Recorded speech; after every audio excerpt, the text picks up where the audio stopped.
Book 2.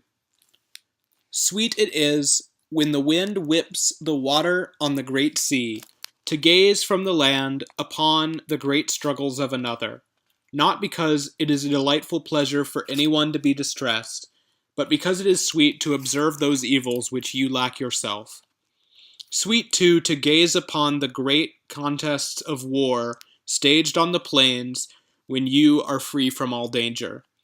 But nothing is more delightful than to possess sanctuaries which are lofty, peaceful, and well fortified by the teachings of the wise.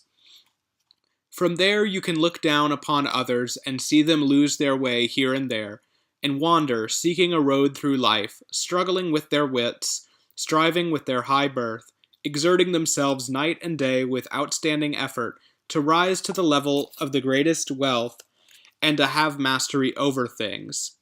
O wretched minds of men, O blind hearts! In what darkness of life and in what great dangers this little span of time is spent. Don't you see that nature cries out for nothing except that somehow pain be separated and absent from the body, and that she enjoy in the mind pleasant feelings, and be far from care and fear? Therefore we see that there is need for very little of our bodily nature, just enough to take away pain, and also to spread out many delights before us. Nor does nature itself ever ask for anything more pleasing. If there are no golden statues of youths in the halls, holding fire-bearing torches in their right hands, so illumination can be supplied for banquets at night time, if the house does not gleam with silver and shine with gold, and if the gilded and paneled roof timbers do not resound with the lyre, when nevertheless people lie in groups on the soft grass beside a stream of water, beneath the branches of a tall tree, and at little expense delightfully tend to their bodies, especially when the weather smiles and the seasons of the year sprinkle the green-growing grass with flowers. Nor do hot fevers leave the body more quickly if you lie on embroidered cloth and blushing purple sheets than if you have to recuperate under common cloth. Wherefore, since neither wealth nor high birth nor the glory of ruling do our body any good at all, so it remains that they cannot be thought to benefit our mind at all either. Unless by chance, when you see your legions seething out on the Campus Martius, as they rouse pretend images of war, well supported by reinforcements and a force of cavalry, decked out in arms and all equally spirited, then these things chase fear-produced and frightened religious superstitions from the mind, and fears of death then leave your heart unoccupied and free from care. But if we see that these things are ridiculous and frivolous, and in truth the fears of men and the cares that follow them neither fear the clash of arms nor fierce weapons, and boldly walk among kings and those who have power over things, and do not stand in awe of the gleam of gold, nor the shining brilliance of a purple-colored garment, why do you doubt that all of this power belongs to reason, especially since all life struggles in the darkness? For just like children who tremble and fear everything in the dark night, so we are afraid in the light sometimes of things that ought to be no more feared than the things that children tremble at and imagine will happen. Therefore, this fear and darkness of the mind must be shattered apart not by the rays of the sun and the clear shafts of the day, but by the external appearance and inner law of nature.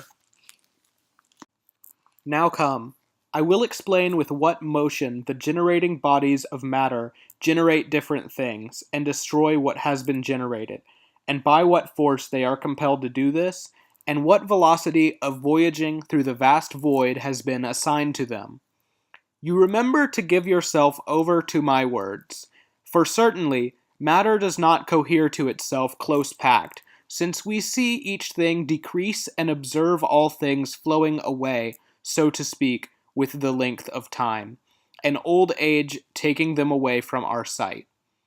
But nevertheless, the sum of things is seen to remain safe, because whatever bodies are lost from one thing diminish what they depart, and increase that to which they have come. They force the former to deteriorate, but the latter, on the contrary, to flourish, nor do they remain there. So the sum of things is renewed, always, and mortal creatures live by mutual exchange. Some races increase, others are diminished, and in a short time the generations of living creatures change and like runners pass on the torch of life. If you think that the first beginnings of things can stop, and by stopping produce new motions among things, you are wandering astray, far from true reasoning. For since the first beginnings wander through the void, they must all be borne along by their own weight, or by chance by the blow of another. For when, hastening, they often have met and collided, it happens that they leap apart suddenly in different directions. Nor is this so amazing, since they are extremely hard in their solid weight, and nothing blocks them from behind.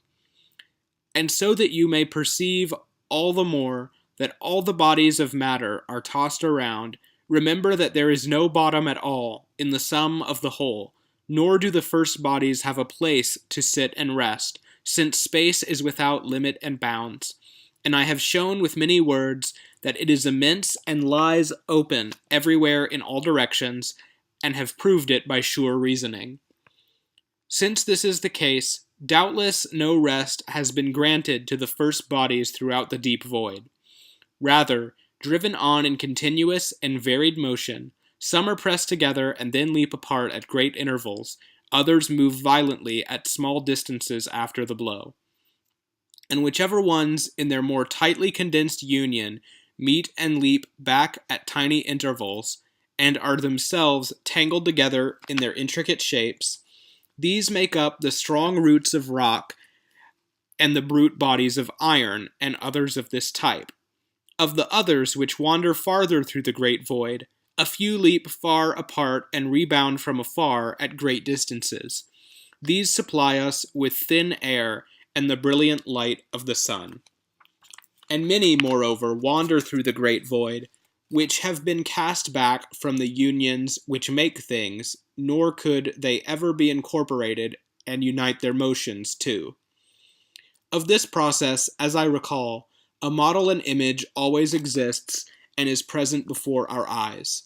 For, gaze closely, whenever the rays of the sun enter and pour their light through the dark places of houses, you will see many minute bodies mixed in many ways through empty space in the very light of the rays, and, as if in an unending struggle, giving rise to battles and fights, struggling in squadrons and never taking a rest, driven on by their frequent meetings and partings. So you can conjecture from this how the first beginnings of things are always tossed about in the great void, at least insofar as a small thing is able to provide a model of great things and the traces of a concept. It is even more important that you turn your attention to these bodies that are seen to create disturbances in the rays of the sun, because such disturbances indicate that there are also motions of matter lurking below, hidden and unseen. For you will see many of them there, struck by invisible blows, change direction, and, beaten back again, be turned now this way, now that, everywhere in all directions. Of course, this wandering of all of them comes from the first beginnings. For first, the first bodies of things are moved by themselves. Next, those bodies, which are composed of small compounds, and are so to speak nearest to the strength of the first beginnings, are struck by their invisible blows and moved, and they themselves, in their turn, stir up bodies that are slightly bigger. So motion arises from the first beginnings and gradually reaches the level of our senses, so that those things are moved also which we are able to see in the light of the sun, yet by what blows they do this is not readily apparent. Now, what speed has been given to the bodies of matter you can learn in a few words from this, Memmius. First, when dawn sprinkles the earth with new light, and many kinds of birds, flying through remote groves through the soft air, fill the places with flowing voices, How suddenly the sun, rising at this time, is accustomed to pour forth and clothe everything with its light, we see is plain and obvious to everybody. But that heat and glad light which the sun emits does not travel through empty void. It is forced to go more slowly, while it beats aside, so to speak, the waves of air. Nor do the particles of heat travel one by one, but rather entangled and crowded together among themselves. Therefore, at the same time they are restrained by one another, and are hindered from the outside, so that they are forced to travel more slowly.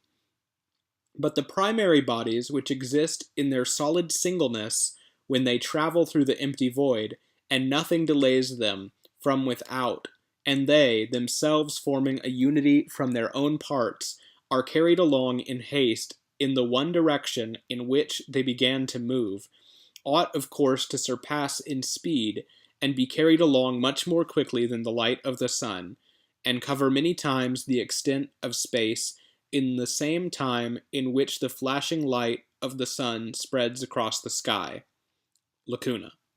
Nor to pursue the first beginnings of things one by one, to see in what way each is borne along. But, in opposition to this, certain people, ignorant about matter, believe that without the power of the gods nature is unable, in ways so suitable to the needs of human beings, to change the seasons of the years and to produce crops, and other things too, which divine pleasure, the guide of life, persuades mortals to approach, herself leading them, and through the affairs of Venus persuading them, to propagate their generations, so that the human race does not go extinct.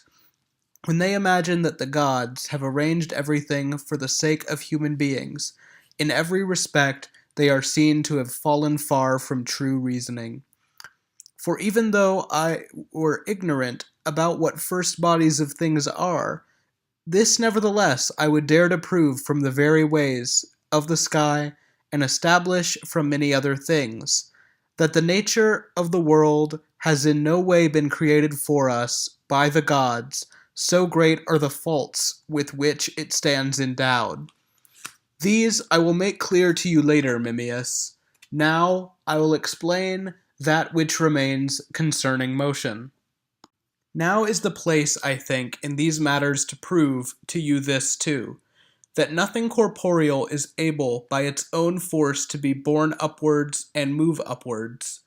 Don't let bodies of fire deceive you in this respect, for upward flames arise and grow larger, and upwards grow shining crops and trees, although all things with weight, in so far as in them lies, are borne downwards.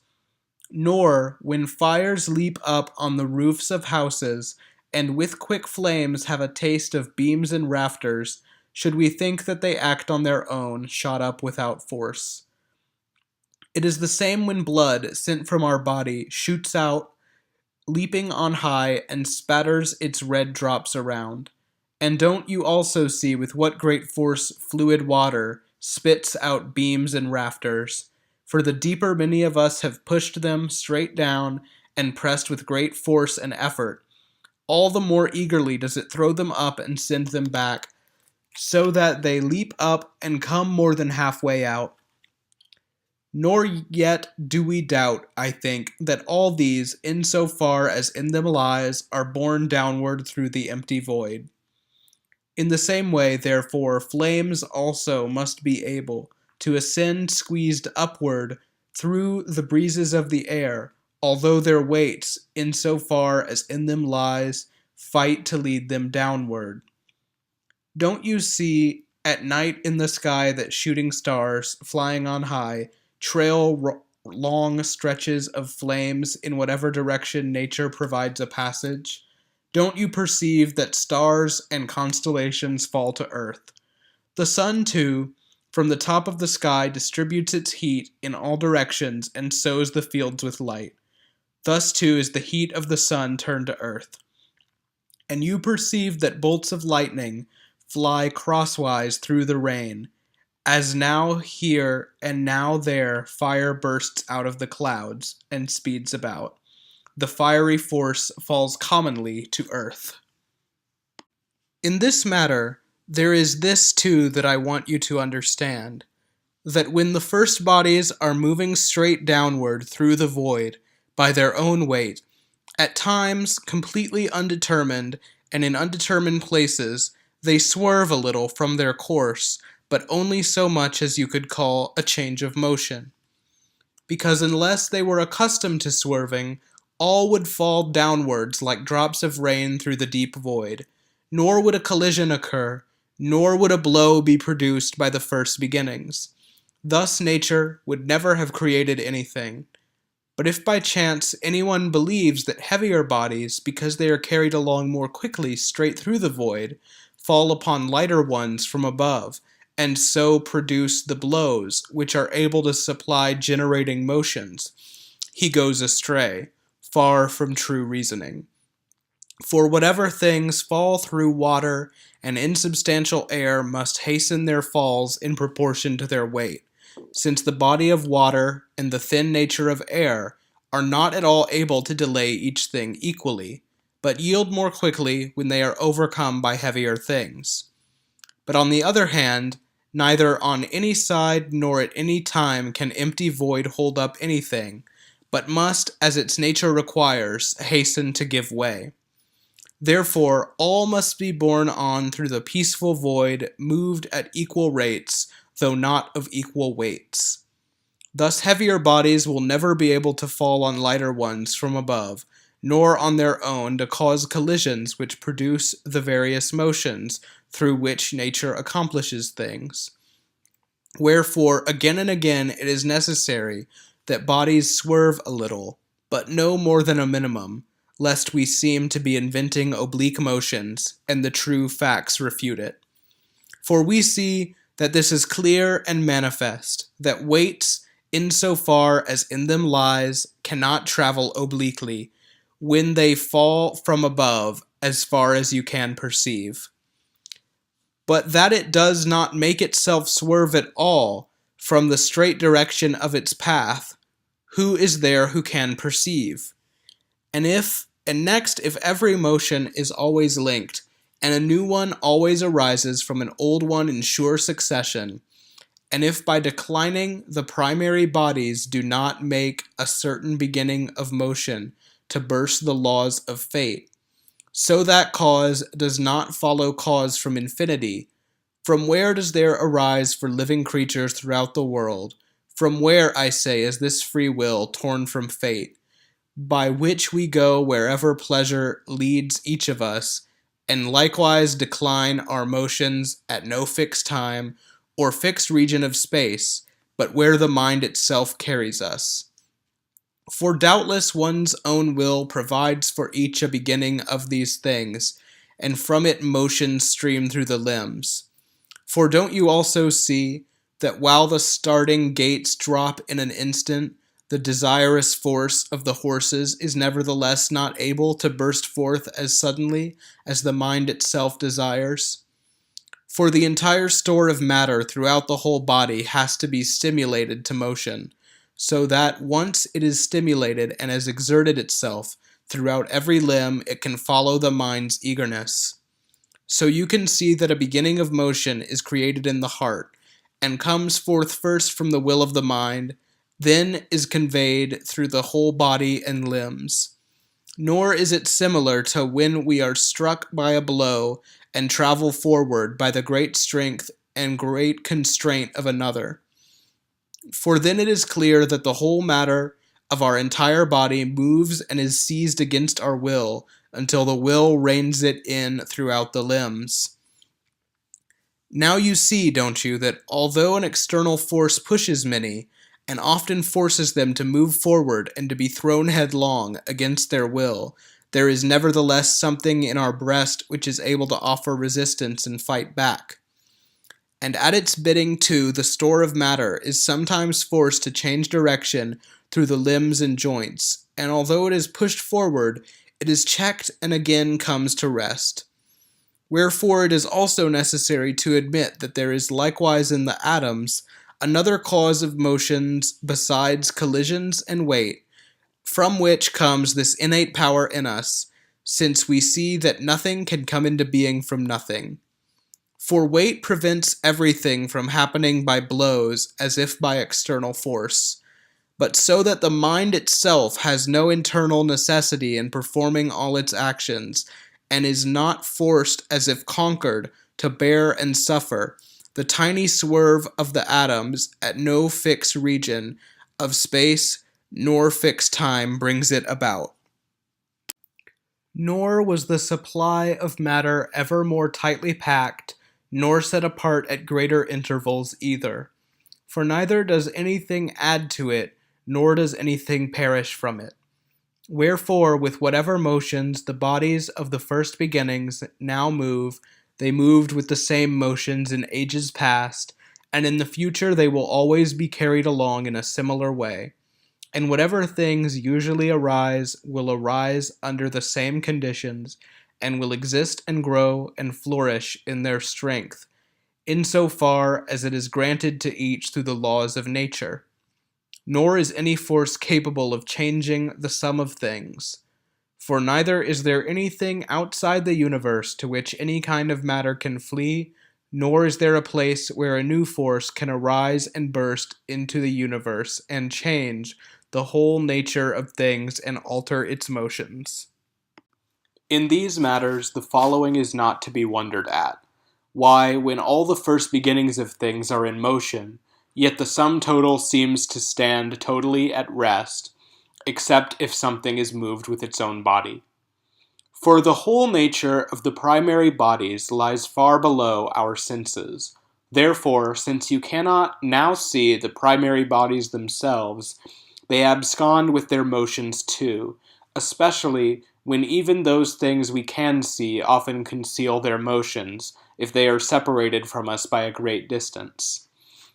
For often on the hillside, cropping their glad pastures, wool-bearing flocks creep on wherever the grass, sparkling with fresh dew, calls out and invites each of them, and the lambs now full play and gently butt their heads. All these things appear blurred to us from a distance, and stand still like a white blotch on a green hillside. Moreover, when great legions fill places on the plains with their marching, stirring up pretend images of war, and the gleam raises itself to the sky, and all the earth around glitters back with bronze, and beneath from the force of the men, noise rises from their feet, and the mountains, struck by their shouting, hurl back their voices to the stars of heaven, and the horsemen dart about and suddenly charge across the middle of the plain, shaking it with their mighty attack. And nevertheless, there is a certain place on the tall mountains from which they appear to be still and remain unmoved as a gleam on the plains. Now come, see next of what kinds are the first beginnings of all things, and how far different they are in form, how varied they are in their many kinds of shapes. Not that only a few are endowed with similar shape, but that they are not everywhere all like all. And no wonder, for since the supply of them is so great, and there is neither a limit, as I have shown, nor any total, they doubtless all should not be precisely equal in form to all, nor furnished with a similar shape. Besides, the human race, and the mute swimming schools of scaly fish, and the glad flocks of wild beasts, and the different kinds of birds which throng the gladdening watering places around river banks, springs, and lakes, and which frequently fly through remote groves, go ahead, choose any one you want from any kind, still you will find that they differ from each other in shape. Nor in any other way could an offspring recognize its mother, nor a mother its offspring. But we see that they can, and that they appear to be recognized by one another no less than people are.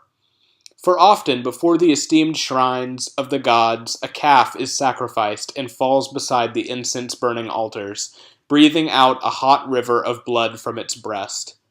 But its mother, bereft of her child and wandering about the green pasture, looks for its footprints pressed into the ground by its cloven hooves. Searching every place with her eyes, If she might only be able to see her lost young, and halting she fills the leafy grove with her wailing and frequently returns to the stable, pierced through with longing for her calf. Neither tender willows, nor the grass enlivened by the dew, nor any rivers gliding along on full banks, are able to soothe her mind and remove her sudden care. Nor are the appearances of other calves in the glad pastures able to divert her mind and ease her care. So unceasingly does she seek a thing that is her own and known to her. Besides, young kids with their tremulous voices recognize their horned mothers, and the budding lambs the flocks of bleating sheep.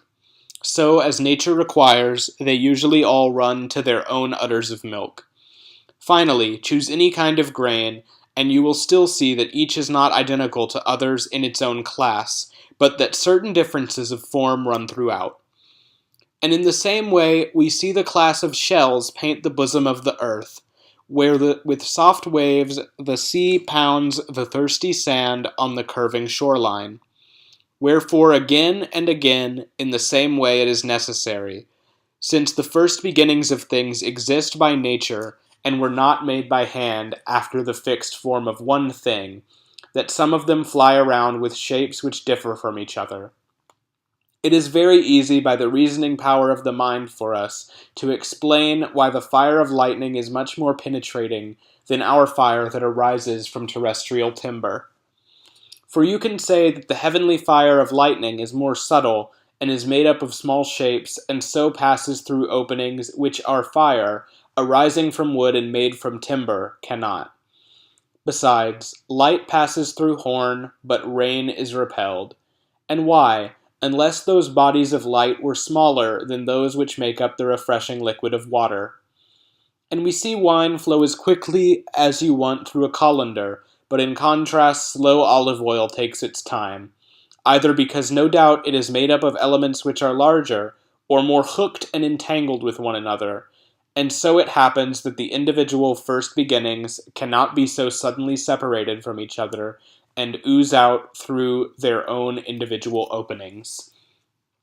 In addition, the liquids of honey and milk produce a pleasant sensation on the tongue as they are rolled in the mouth, but in contrast the foul nature of wormwood and wild centauri contorts the mouth with a horrible taste. Thus you may easily recognize that those things which can touch the senses pleasantly are made up of smooth and round atoms, but in contrast whatever things seem bitter and harsh are held entangled with one another by atoms which are more hooked, and consequently they are accustomed to tear open paths into our senses and burst through the body by their entrance.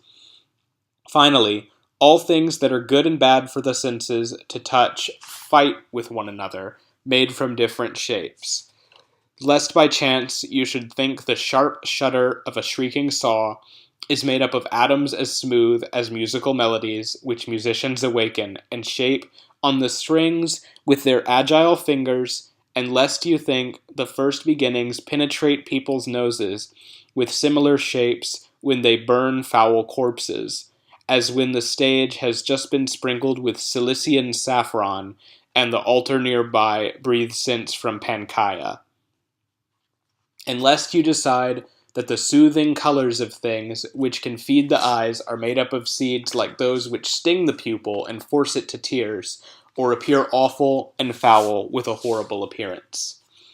For every shape that delights the senses has not been created without some smoothness in its first beginnings. But in contrast, whatever shape is annoying and harsh has been found to be not without some roughness in its matter. And there are those first beginnings too, which in their turn are thought rightly neither to be smooth nor completely hooked with curved points, but rather with angles projecting out a little, the sort which would tickle the senses rather than cause them any harm. Now of this sort are wine lees and the taste of elecampane. And next, that hot fires and cold frost are toothed in different ways to sting the senses of the body. The touch of each of them indicates to us. For touch, yes touch, by the holy powers of the gods, is a sense of the body, either when a thing works itself in from the outside, or when what arises in the body harms it, or gives delight as it exits through the generating acts of Venus, or after a blow when the seeds create a disturbance in the body itself, and stirred up by one another confuse the senses, as if by chance you yourself were now to hit some part of your body and were to see what it was like. Therefore, it is necessary that the shapes of the first beginnings should differ greatly, since they can produce various sensations. Next, the things which seem hard and dense to us must be held together and joined deep within by first beginnings that are more hooked to one another and branch-like. Now in this group especially, adamantine rocks stand in the front ranks, accustomed as they are to defy blows, and mighty flintstones and the strength of hard iron, and bronze fixtures that squeal as they withstand the door bolts. And those things ought to be made of lighter and rounder first beginnings, which are liquid and have a fluid body. For it is just as easy to scoop poppy seeds as water. The individual globules are not hindered by each other, and a poppy seed, when struck, rolls just as easily downhill.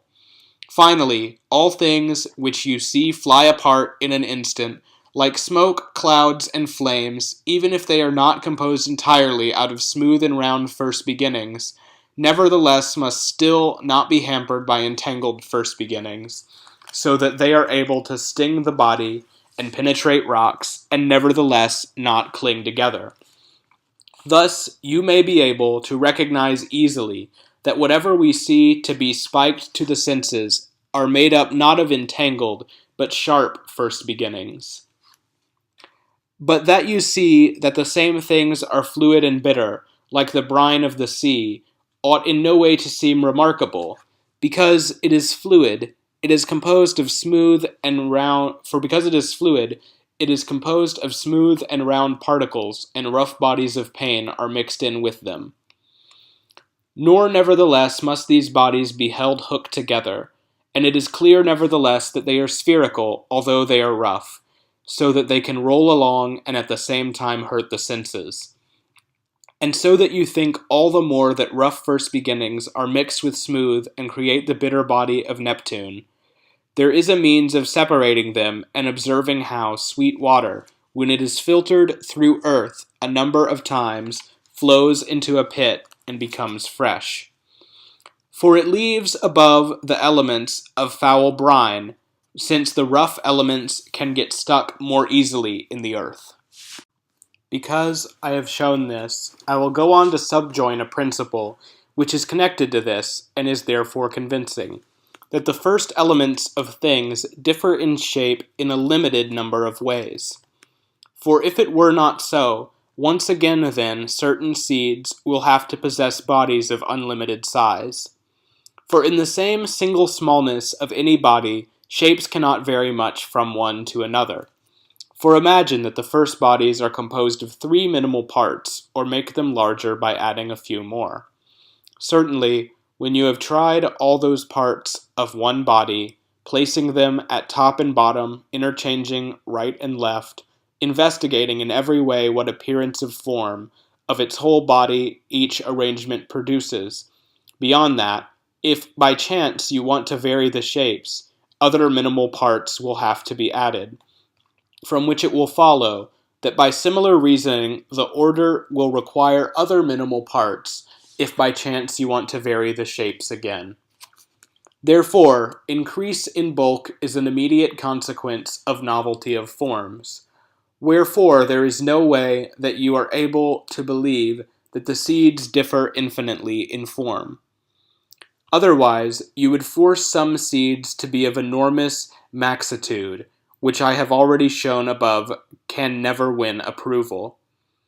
For then, let me tell you, oriental garments and shining Melibæan purple tinged with the color of Thessalian shells, and the golden races of peacocks imbued with laughing grace, would lie vanquished by the new colors of things, and the fragrance of myrrh and the flavor of honey would be spurned. The singing of swans and the songs of Phoebus skillfully played on the strings would be defeated and silenced in a similar way. For one thing would always be arising more outstanding than the rest. And likewise, everything could decline in the other direction into a worse state, just as we said they might into a better state.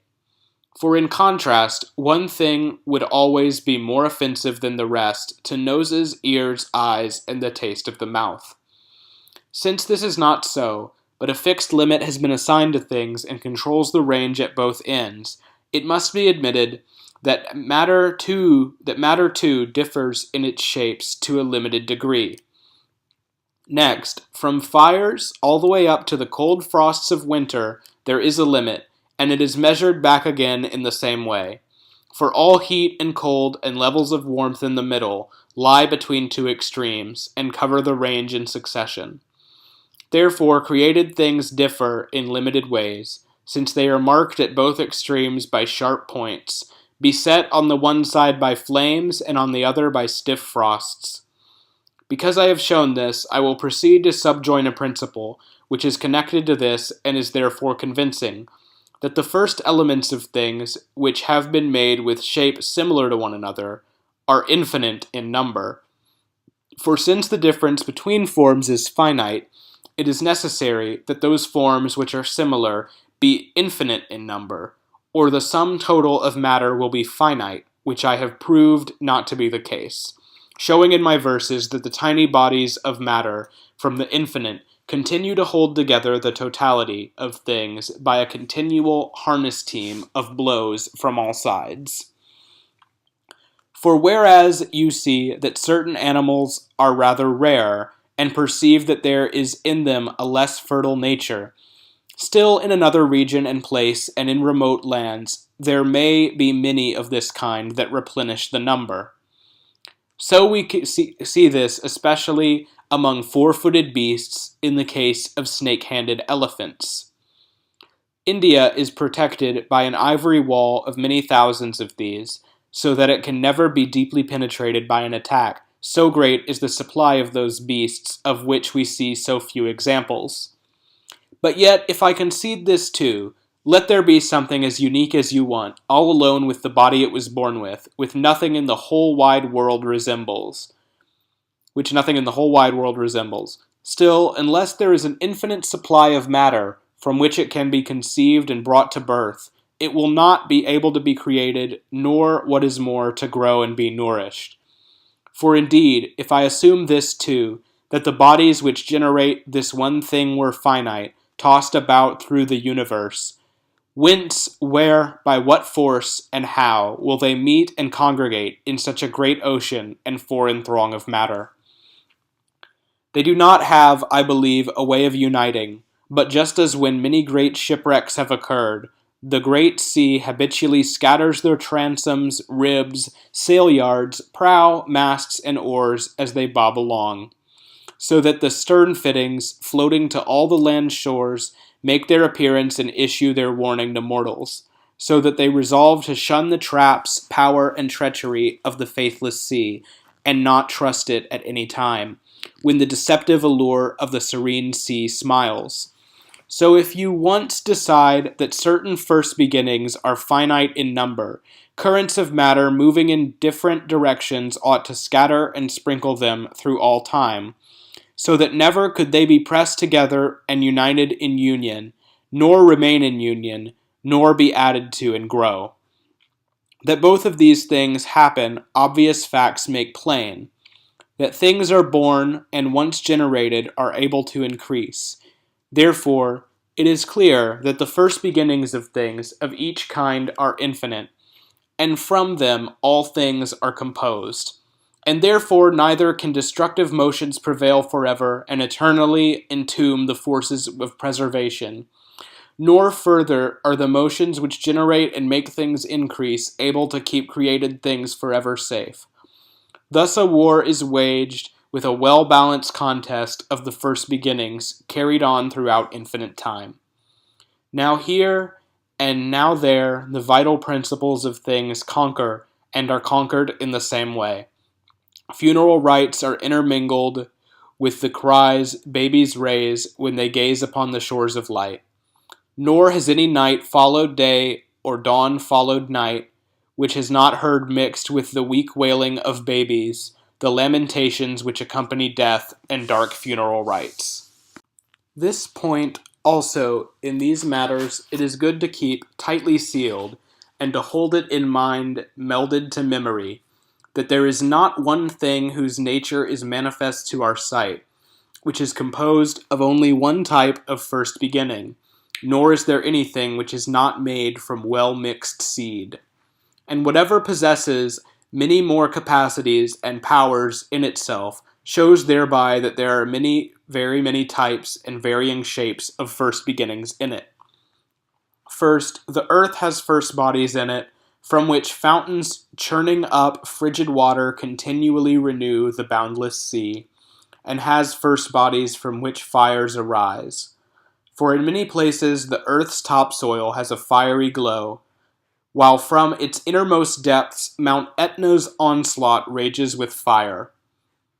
Then, too, it has particles in it from which it can send forth shining crops and glad trees for the races of men, from which, too, it can offer streams, leafy branches, and glad food to the mountain-roaming race of wild beasts.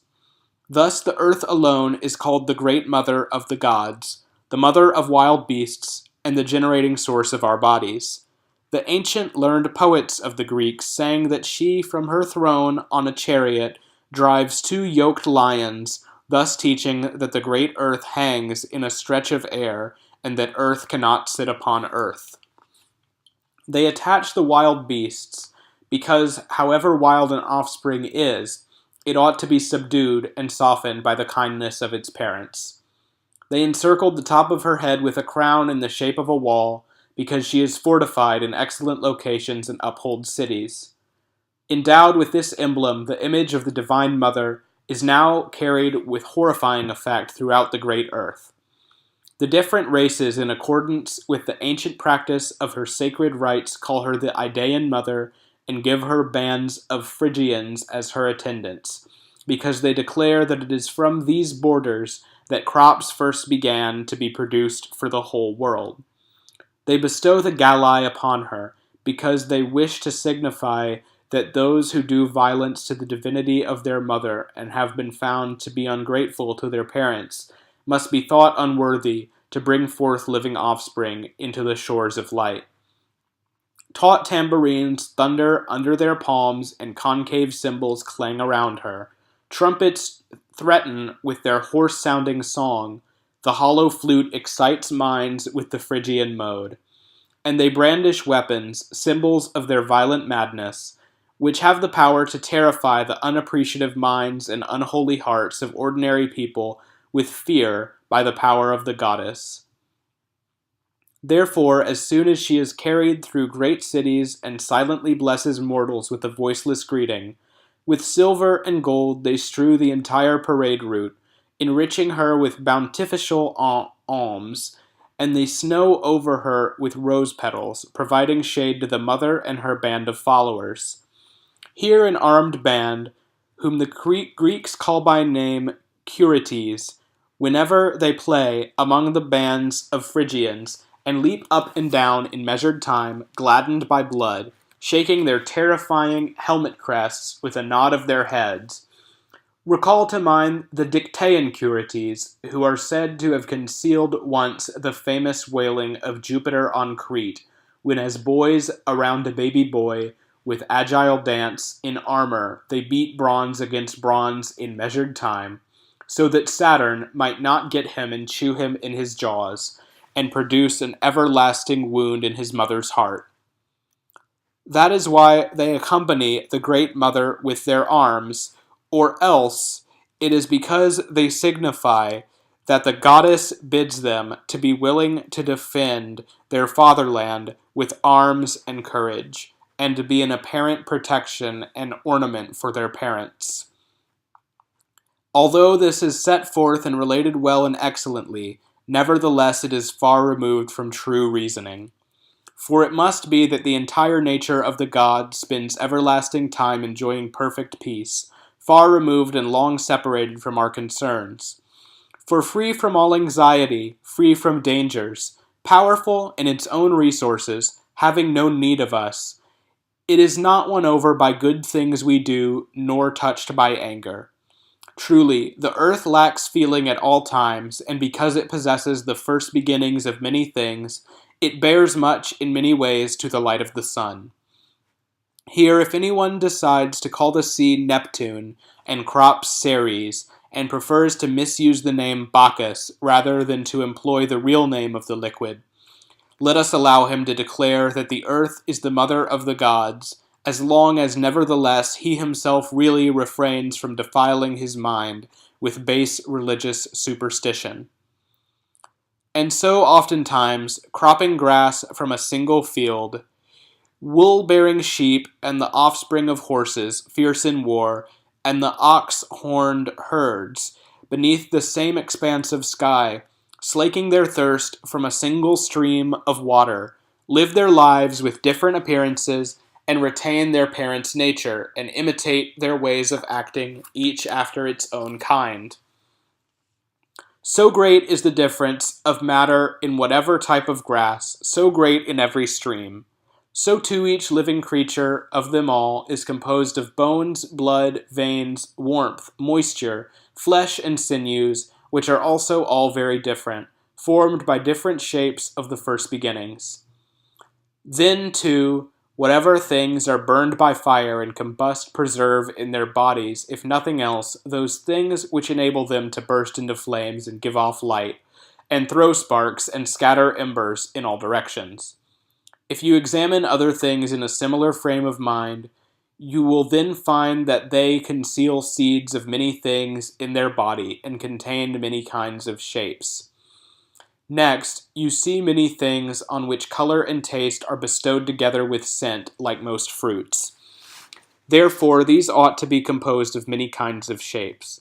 For smell penetrates our limbs where color does not, and likewise color separately and separately taste winds its way into the senses. Thus you can recognize they differ in their primary shapes. Therefore, different shapes are assembled in a single globule, and things are made up of mixed seed. And furthermore, here and there in our verses themselves, you see many letters shared by many words, although it is still necessary to admit that the verses and words are composed among themselves as different words from different letters.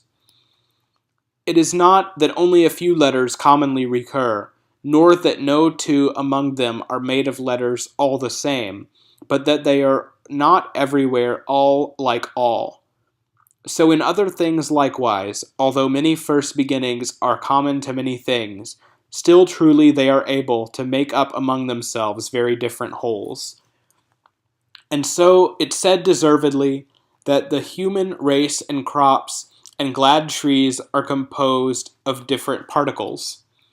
But it must not be thought that all particles can be connected in all ways, for then you would see monstrosities commonly occurring, and the forms of men half-beast appearing from time to time, tall boughs exprouting from living body, and many terrestrial limbs joined to marine creatures.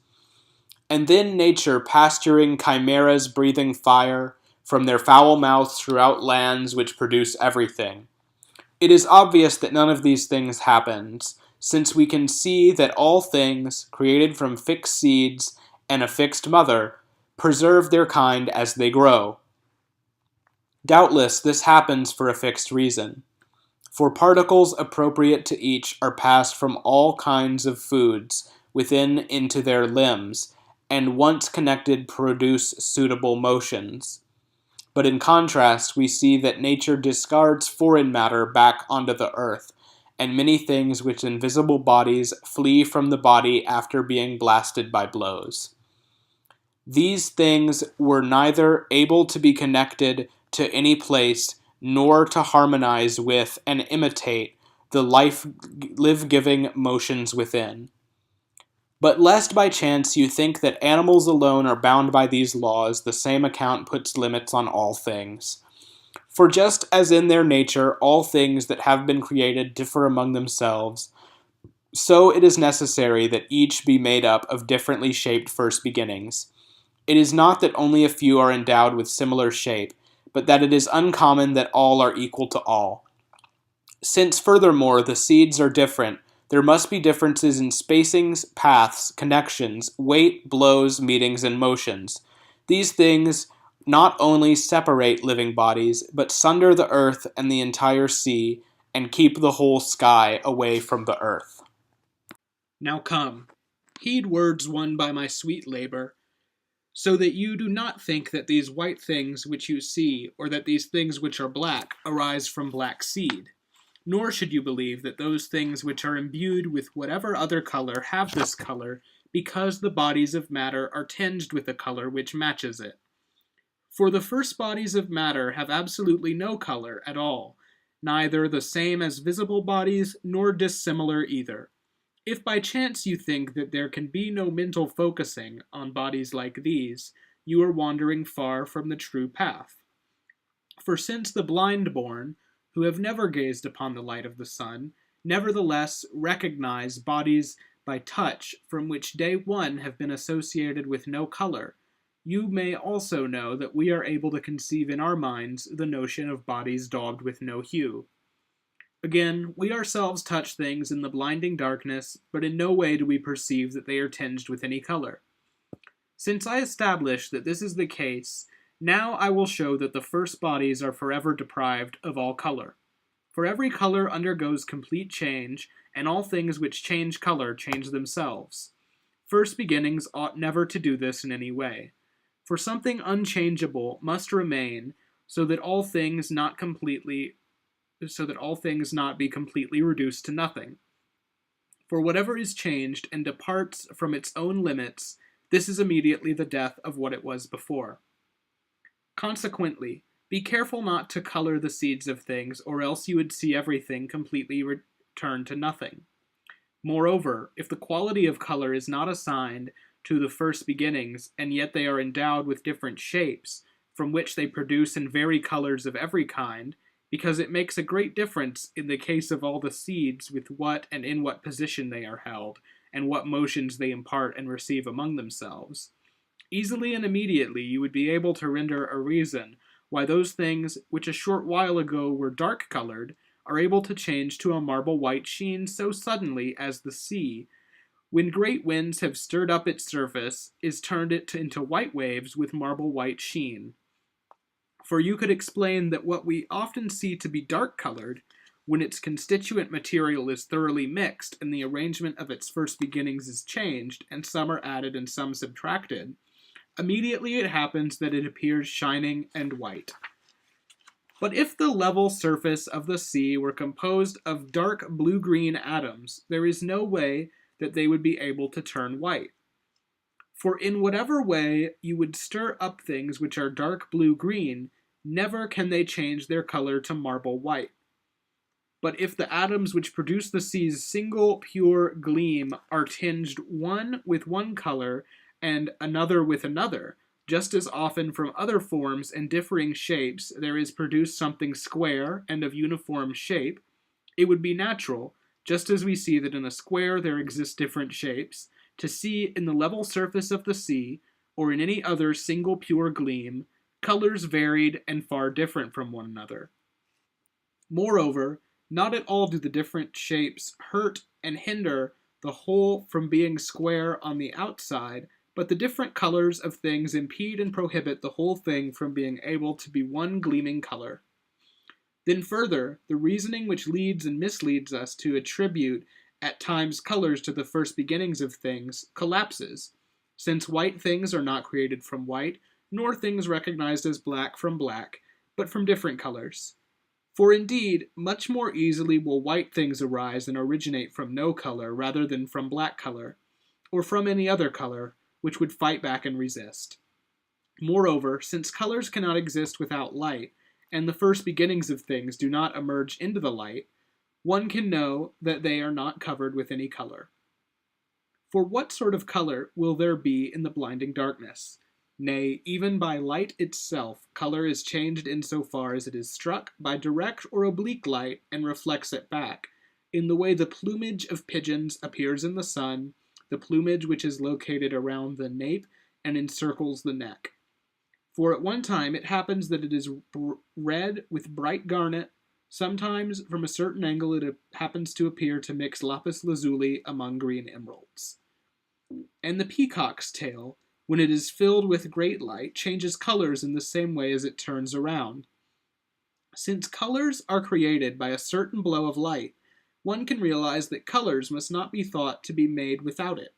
And since the pupil of the eye receives into itself a certain type of blow when it is said to perceive white color, and yet another type when it perceives black and other colors, and since it makes no difference what color the things you touch happen to be, but rather with what sort of shape they are furnished, you can be certain that the first beginnings have no need of colors, but by their different shapes they produce different kinds of touch.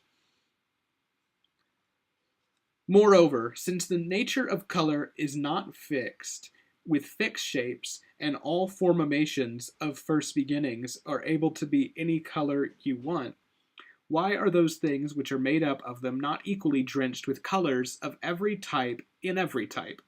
For it would be natural, often even for crows as they flew about, to throw off white color from their white feathers, and for black swans to be made of black seed, or of any other color, either solid or varied. Nay, rather also, the more anything is pulled into tiny parts, the more it happens that you can see the color little by little vanish and fade away. So it happens when purple cloth is torn into small parts. Purple or Phoenician scarlet, by far the brightest color, is completely lost when it is pulled apart strand by strand. From this, you can realize that all color is breathed out of particles before they reach the level of the seeds of things. Finally, since you admit that not all bodies give off noise and smell, it is therefore the case that you do not attribute sounds and smells to all things. Thus, since we cannot make out everything with our eyes, we can be sure that some things exist bereft of color, as some things exist without smell or far removed from sound, and that a sharp mind can grasp these things no less than it can take note of those deprived of other things. But lest by chance you think that the primary bodies exist lacking only color, they are also deprived of warmth and cold and boiling heat in every respect, and they are carried along stripped of sound and starved of moisture, nor do they throw off any odor of their own from their body. For just as when you begin to make the pleasant liquid of marjoram and myrrh oil, and the flowery fragrance of nard, which breathes nectar to the nostrils, it is right to seek above all, in so far as you may and can find it, olive oil which is odorless by nature, which will transmit no scent to the nostrils, so that it can as little as possible taint and spoil with its strong flavor the scents mixed and cooked in its substance. So for the same reason, the first beginnings of things should not attach their smell to things as they are created, nor their sound, since they can give off nothing from themselves, nor for a similar reason any flavor at all, nor cold, nor likewise warmth, or boiling heat, and the rest. Since these qualities are nevertheless such as to be mortal, pliability being associated with a soft body, fragility with a crumbly one, and hollowness with one of loose texture, all must be disjoined from the first beginnings if we want to lay immortal foundations for things, upon which depends the sum of life, or else you would see all things return completely to nothing. Now it is necessary to admit that whatever things we see to possess sensation are nevertheless all made from first beginnings which lack sensation. Neither do the phenomena refute this, nor do they contradict it. They are things plainly known.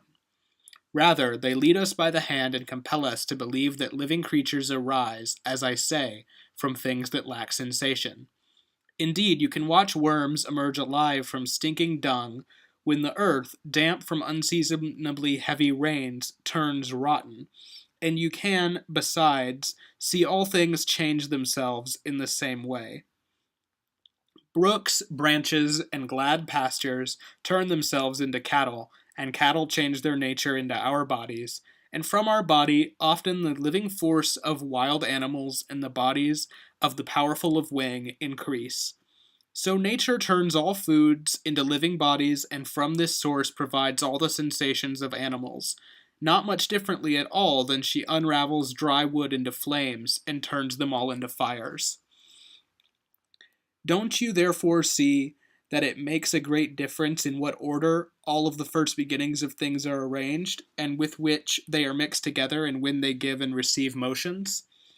Then further, what is it that moves and strikes the mind itself, which moves it and forces it to display different feelings, so that you do not believe that the sensible arises from insensibles? No doubt it is that rocks and wood and earth, when mixed into one, still cannot give rise to life-giving sensation. It will be helpful in these matters to remember the following.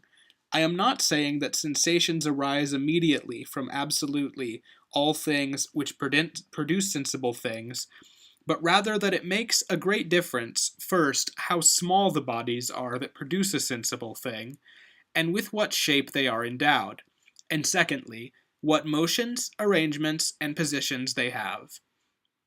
We can see none of these conditions in wood and dirt clods, and nevertheless these same items, when they are rotted out, so to speak, by rain, give birth to little worms, because the bodies of matter are disrupted from their original motions by a new condition, and are brought together so that living things are bound to be produced. Next, those who maintain that the sensible can be created from sensible things, which themselves, in turn, were accustomed to gain sensations from others, these make the seeds of sensation mortal when they make them soft.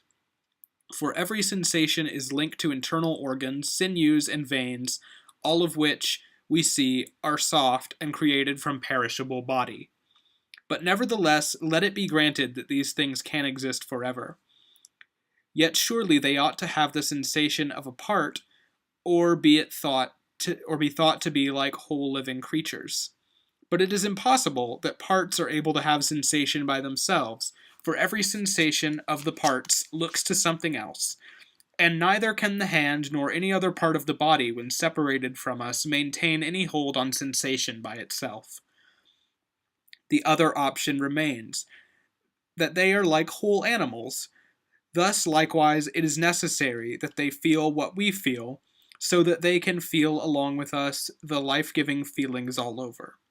How then could they be called the first beginnings of things and escape the ways of death, when they are living things, and living things are one and the same as mortal things? Yet grant that they can do this. Still by their coming together and meeting, they will create nothing except a mob and throng of living things, just as, to be sure, men, cattle, and wild animals cannot produce anything among themselves by their associating together. But if by chance they lose their own sensation from their body and take another, what need was there for that which was removed to be assigned to them? Then, moreover, as to what we alluded to before, since we see the eggs of birds turn into living chicks, and worms seethe up out of the ground which is turned rotten from unseasonably heavy rains, you can know that sensations are able to arise from non-sensations. But if by chance someone will say that at any rate sensation can arise from non-sensation by a process of change, or by some kind of birth, so to speak, by which it is brought forth, it will be sufficient to make this plain to him, and to prove that birth cannot happen unless a union has occurred before, nor is anything changed without a union being involved. First, sensations can belong to no body at all before the nature of the living creature has itself been generated, and no wonder, since its substance is kept scattered about in the air, in rivers, in the earth, and in the things created from the earth. Nor has it come together yet and assembled the appropriate interactive, life-giving motions, by means of which the all-watching senses, once kindled, watch over every living creature. Moreover, in the case of any animal whatsoever, a blow which is greater than its nature can endure quickly, flattens it, and proceeds to confound all its senses, both of body and of mind. For the arrangements of the first beginnings are dissolved, and deep within the life-giving motions are obstructed, until the substance is shaken throughout every limb, releases the life-giving knots of the soul from the body, and scatters and expels the soul outside through every pore. For what more do we think a blow is able to do when inflicted than to dash away and destroy each thing? It happens too that when a blow is inflicted less sharply, the remaining life-giving motions often win out and quiet the great disturbances from the blow, and recall each part back again to its own movements, and dash away death's motion, which now is gaining mastery, so to speak, in the body, and ignite the senses which are nearly lost. For in what other way can living creatures collect their minds and return to life from the very threshold of death, instead of passing to the point where it almost ran and passing away? Moreover, since there is pain when the bodies of matter are disturbed by some force throughout the living flesh, and limbs and they shake within in their dwelling places, and when they return to their place, alluring pleasure arises, one can realize that the primary bodies cannot be assailed by any pain, nor can they take any pleasure from themselves, since they are not composed of any bodies of first beginnings, by the strangeness of whose motion they might be afflicted or take any enjoyment of refreshing sweetness. Thus, in no way ought they be endowed with any sensation. Next, if sensation must now be attributed to their own first beginning, so that all living creatures can possess sensation, what about those from which the human race is specially increased? And of course the first beginnings rock with rolling laughter, howl, and with dewy tears sprinkle their faces and cheeks, and are practiced in discussing at length the make-up of things, and further, they seek out what their own first beginnings are. Since indeed they resemble whole mortal creatures, they themselves must also consist of other elements, and after that those from others, so that you do not dare stop.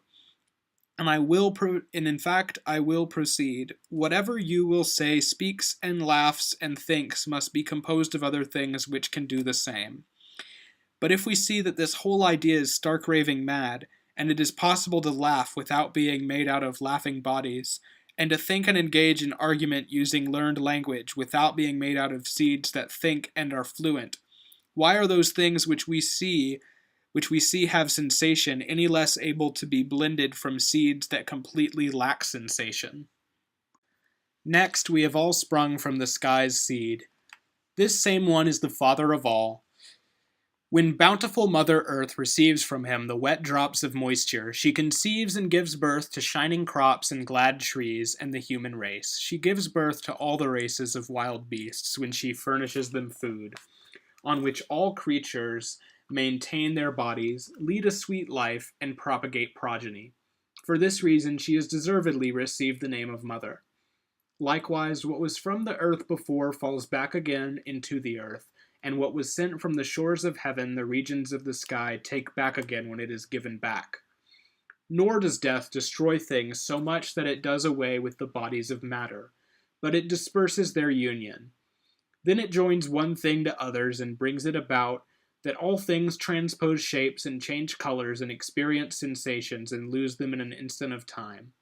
So you may know that it matters greatly with the same first beginnings of things, with what and in what position they are held, and what motions they impart and receive among themselves, and may not think that what we see flowing across the surface of things, and at times being born and then suddenly perishing, can remain in the possession of eternal primary bodies. Nay, rather, also it matters in our verses themselves, with what and in what kind of order they are placed. For the same letters signify the sky, sea, earth, likewise rivers, sun, crops, trees, and animals. If not all are similar, by far the greatest part are. Truly it is by position that things are differentiated. So in things themselves, likewise, once the coming togethers, movements, order, positions, and configurations of their matter are completely changed, the things also ought to be changed. Now turn your mind for me to true reasoning, for a radically new thing struggles to gain access to your ears, and a new appearance of things to reveal itself. But no thing is ever so easy, that it is not at first rather difficult to believe, and likewise there is nothing that is so great or so wondrous that little by little all do not decrease their wonder at it. First of all, take the bright pure color of the sky and all that it holds within it, the planets wandering here and there, the moon and the gleam of the sun with its luminous light. If all these were now for the first time presented to mortals, if unexpectedly they were suddenly presented to them, what would be more wondrous to tell of than these things, or which the nations would before have dared less to believe would come to be.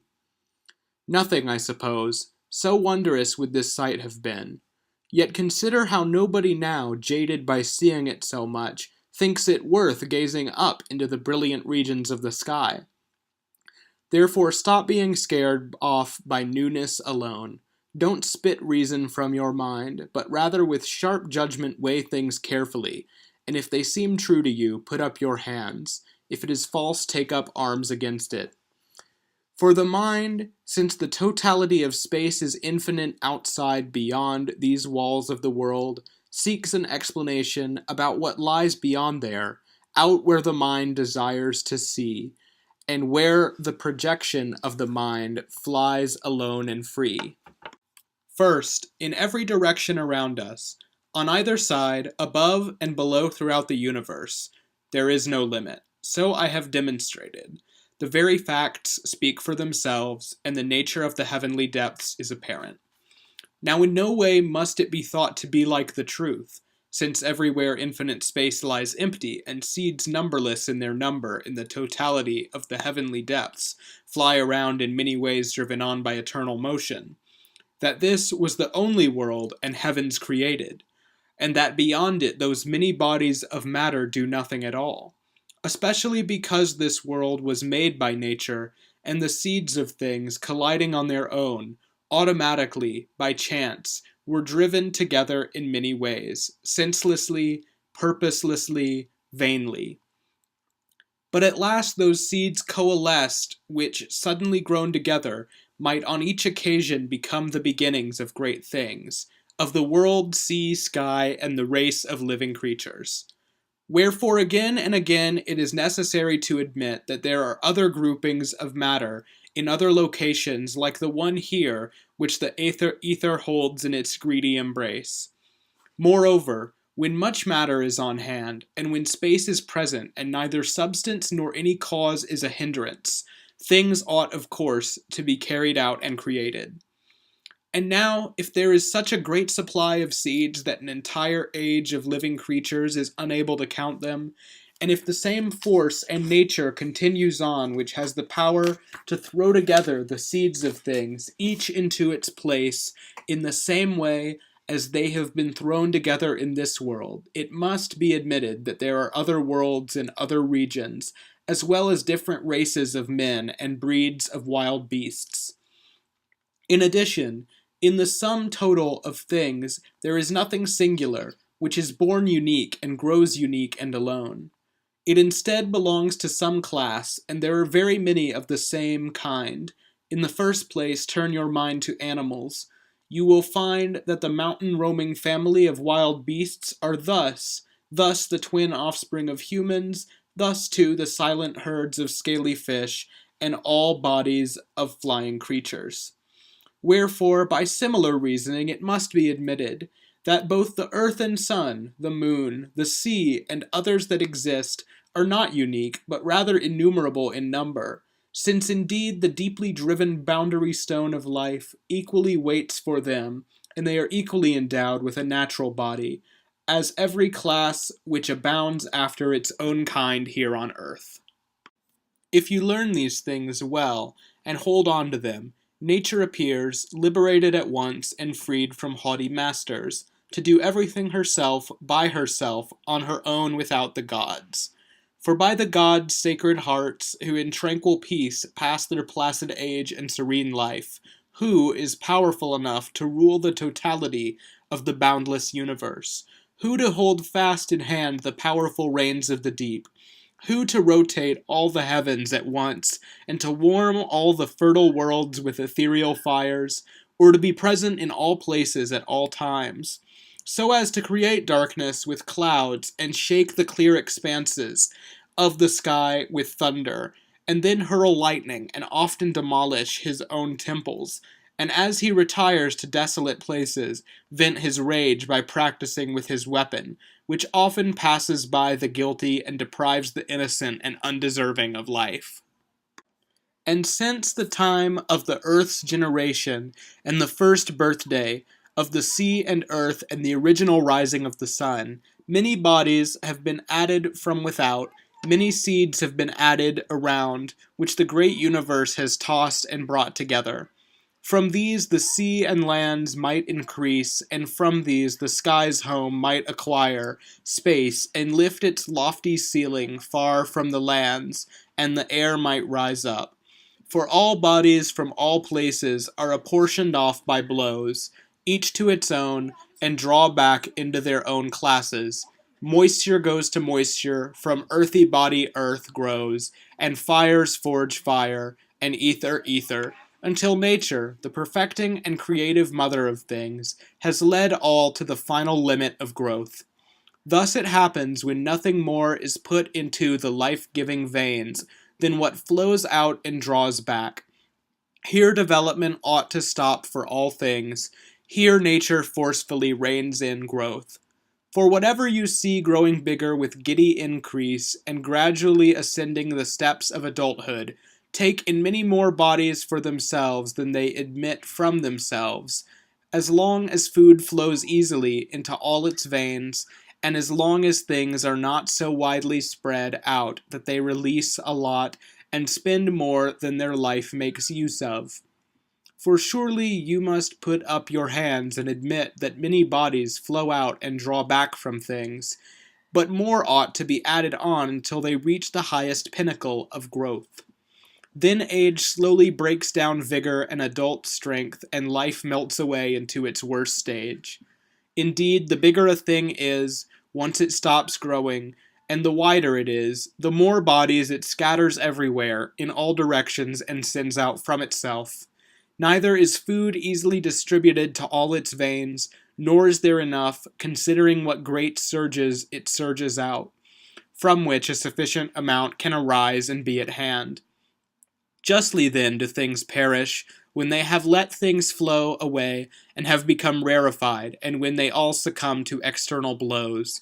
Since in the end nourishment fails old age, and bodies do not stop pounding on anything from the outside, destroying and violently subduing it by blows.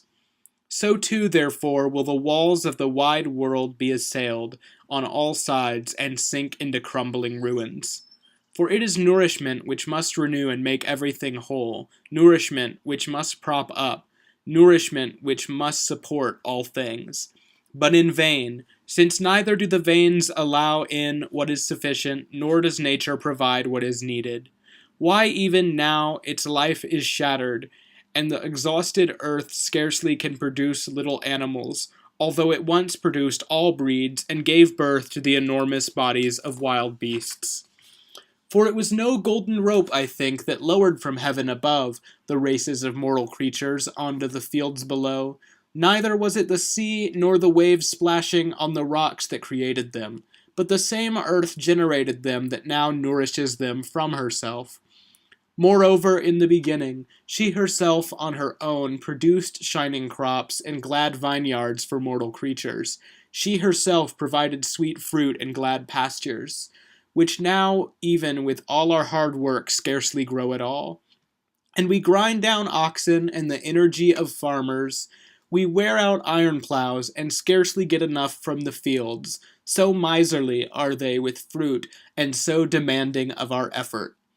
Now the aged plowman shakes his head and sighs too frequently that his great efforts have come to no purpose, and when he compares present times to times gone by, he often praises the fortunes of his parent. Sadly, too, the planter of the old wrinkled vine lashes out at the tendency of the times and drones on about the age, and mutters about how earlier times were filled with piety and had easily supported life with narrow farm boundaries, when the amount of land allotted to each man was far less.